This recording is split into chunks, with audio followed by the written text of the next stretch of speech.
Hi, I'm Cunningham, and I'm playing 1-2 no limit for your viewing pleasure today. So look, I pick up ace-deuce suited in the big blind on the first hand, and honestly I'd often re-raise the button, but just because I sat down here and I'm Alan Cunningham, I'm going to sort of establish a tight image and fold one hand in a row. Okay, my patience has paid off. The very next hand I have ace-king, much better.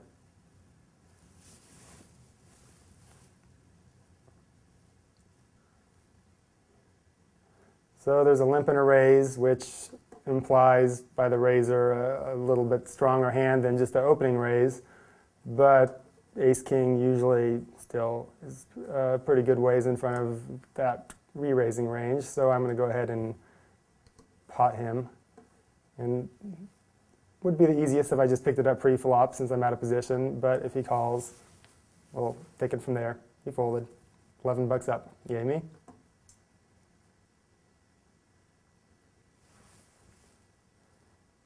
Jack-6 is folding regardless of the action.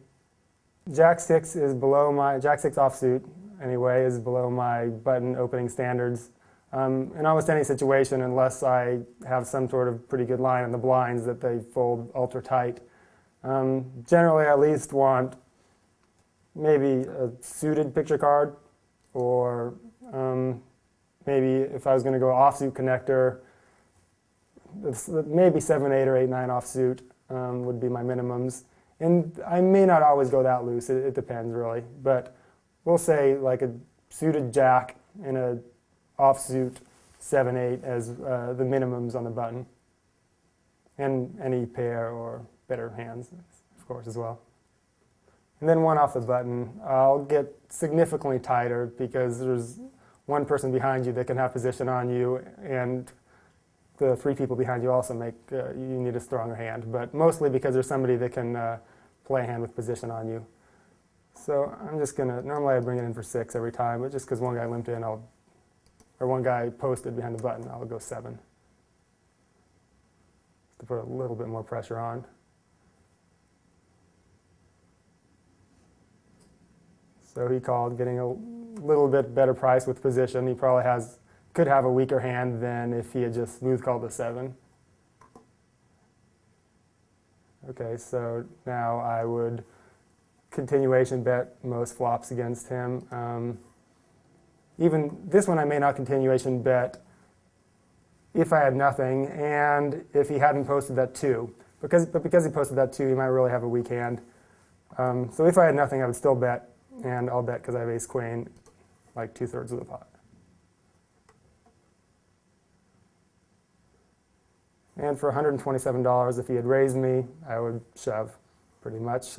It's good enough to go all the way. Here, there's lots of draws, and I have an option of checking and hoping he bets with whatever pair draw he has so I can move in, which the danger of which is that he checks behind. The danger in betting is that he calls one more time and a scary card comes in the river. This time, I'm just going to go ahead and make it a decent bet to sort of punish him. Maybe he'll just push. Oh, shit. All right, well, I messed that up. Don't let your time bank go out explaining people what to do. So it turns out I made the check and the dangerous card came on accident. So now it's kind of I could go for a value bet or check to induce a bluff. And, you know, I'm just going to check again. And that was the wrong decision because he checked. He probably had a pair of 10s or so. But if he had 10s, he might have been hard-pressed to call on the river. I think generally, I don't know. I don't have no idea he plays. A bet would have been fine by me. He had 8s. Okay, so he probably shouldn't have called him the flop. It was reasonable. I don't believe he would have called the river. If he had something like 7-8 or a flush draw, maybe he would have bluffed the river. I'll always fold queen 3 offsuit against a button raise. King, queen on the button is a likely play. 6-handed. Pretty much the only action I wouldn't play it for is a raise and a re-raise. Or possibly a one-hole limp and a raise of the pot by one of these two I would still fold for. All fold to me. I'll make it 6 on the button.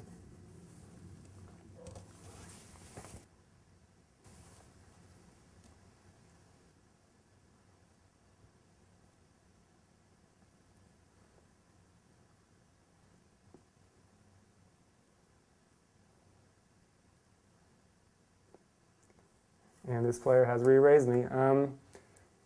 Often in the high-stakes games, there are a lot of re-steals out of the big blind, and I would usually call with king-queen because I could have such a, I mean, it's fairly near the top of my range. I'm all out of time bank.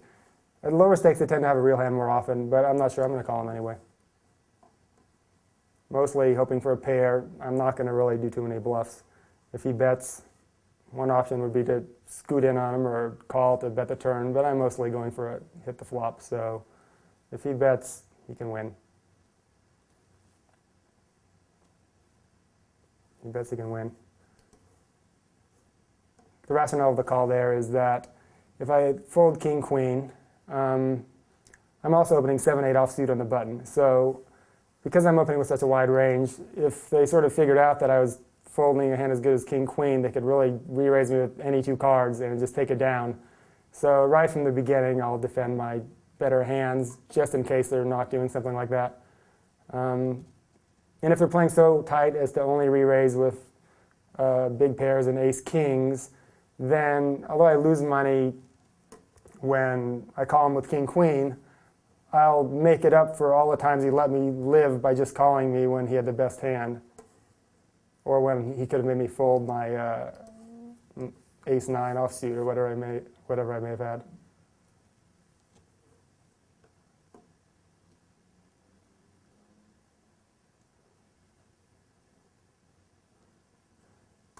Okay, so with the king, middle, and a small, even though there's a little bit of connection and suitedness going on, I would continuation bet almost regardless of what I had. Here again, I have a good hand, so it's nice to have. He folds, which was good because I would have bet anything, so more often than not, I'd have nothing. Generally, if like there's 3 middle cards of some suited connectedness, it's often good not to continuation bet because they'll often have pairs that are in that range or 10-jack suited type hands that could have hit it. They may have like an ace-queen, so if it comes 7, 9, 10, they would fold if you bet. But I think generally if you have no piece of something like 7, 9, 10, then you can just check and fold, especially out of position, or in position really.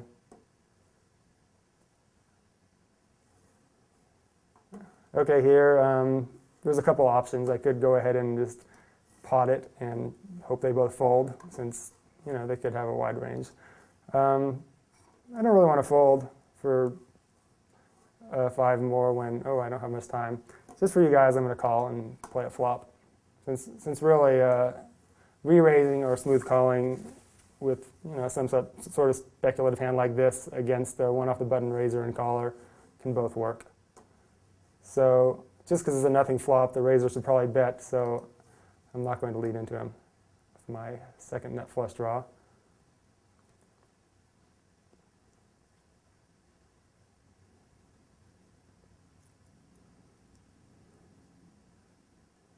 So he bet a fairly large amount, almost the size of the pot. He didn't have to bet that much. $12 probably would have got us out if we both missed. It makes it possible that he has a decent hand that he wants to bet for value or protect, or maybe he just thinks that he can get us out with a slightly bigger bet. So I could make a small raise to see where he's at. Maybe he'll just call me even if he has a big hand, and fold if he has nothing, but the danger is he may re-raise me, which I don't want. This time I'm just going to call him with the nut flush draw, or the second nut flush draw rather. Having got no help, I'm going to check. There's a few ways to play it. I chose the call. I could have raised. I could possibly lead on some turns. I don't think this is the best. Maybe from his perspective I had ace-3 or something, but it's a tough sell, so I'll just check it again. And I'm pretty much folding for a big bet here. I hope he checks, and then I have to decide whether or not to bluff the river.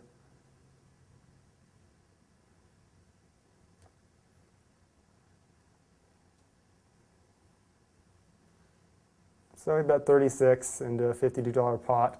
the percentages pretty much aren't there to just call him. Whether or not I could raise bluff is up in the air. After having played with someone for a while, you can make a better judgment there, but I don't want to go broke for my audience, so for now, let's just fold this one. Definitely started playing live. As soon as they invented online poker, though, I jumped right in. Although I was a little bit careful in the beginning because I wasn't quite sure what was up with it, so I waited to see that some guys I knew were honest were winning, so it seemed to be legit, and then I would jump into each new game. Here on a relatively innocuous flop, I'll go ahead and make my little continuation bet. Look, it actually works fairly often. Against the really good players, you can't count on too much. I mean, they're certainly not going to just automatically check raise you, because then you'll sort of know they never have anything. But you will get probably check raise bluff a little bit more often than in some other games. Although possibly in the really lowest stake games, people don't care so much, so they may just make all sorts of wacky plays.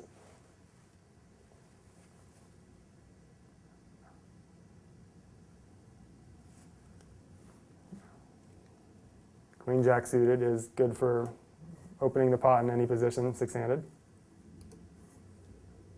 Go ahead and raise any ace on the button to $6.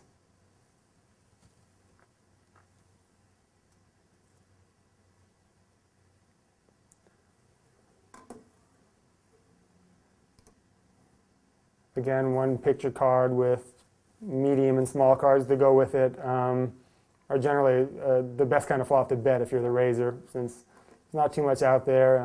Raising hands look like they're pretty good on the flop. You might have hit your pair with a good kicker or had an overpair, and there's not so many funky hands that could have got there.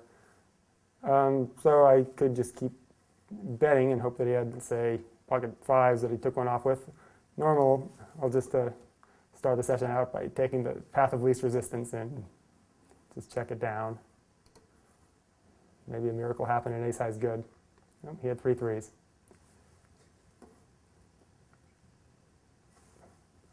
So, I mean, he made a reasonable play to maybe check and induce a bluff on the river. Generally, I'm not going to bluff too many rivers on a board like this after I check the turn, because it sort of looks like maybe you didn't have anything.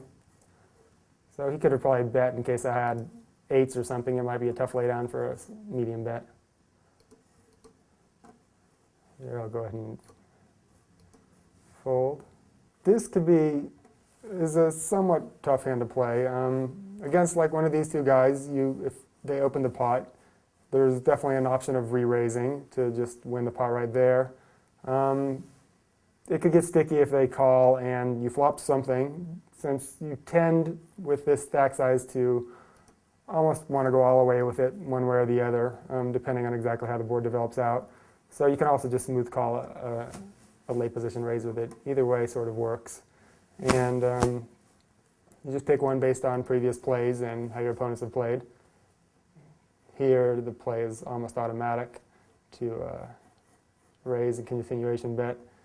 And at this point, most of the time, I'm going to bet again. A decent percentage of the pot. Could always check it as well as a secondary option. This time, I'll just keep betting and hope he calls. Just make a nice, almost pot-sized bet, just to try to hopefully sell a bluff, or if he has two pair by now, then I'm in good shape to get called. Or just any ace, and he's likely to call, in fact.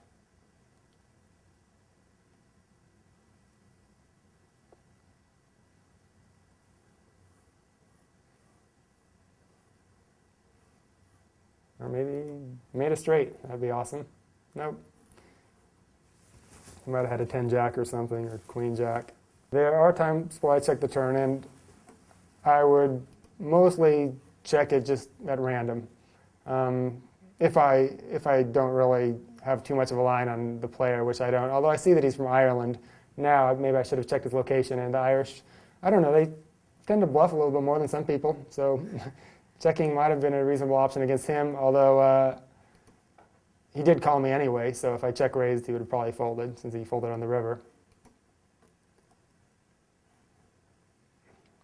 Another reason to bet is Like if he has some sort of reasonable chance on the turn, like a pair and a draw or something that might be good, or he might get there, he's much more likely to call than if I check and then bet the river, because now he can only beat a bluff. So if he doesn't think I'm apt to bluff in that scenario, like if he did have queen jack, he may have called on the turn with a gut shot and middle pair, which may be good.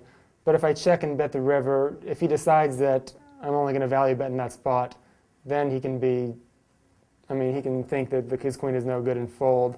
So sometimes it doesn't quite work to wait to the river to get your value bet in.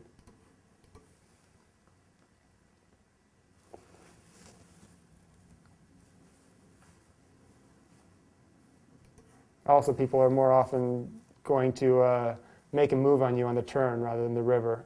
So you always have, if you have the nuts, that's a decent reason to just keep betting with it. Okay, queen jack, having opened 2 off the button. I'm just going to fold to re-raise. All right, so I won $8.75. Not bad for about 20 minutes of playing 1 and 2. Works out to about, I don't know, 25 bucks an hour or so. I got a few big hands, and besides that, I played a lot of my marginal hands somewhat conservatively, which is often a good strategy if you're just going to sit there and play rote for a while. Maybe next time I'll try to play some of those marginal hands a little bit more aggressively and see if I can change gears up on them and win a couple big pots if I pick up a monster at the right time.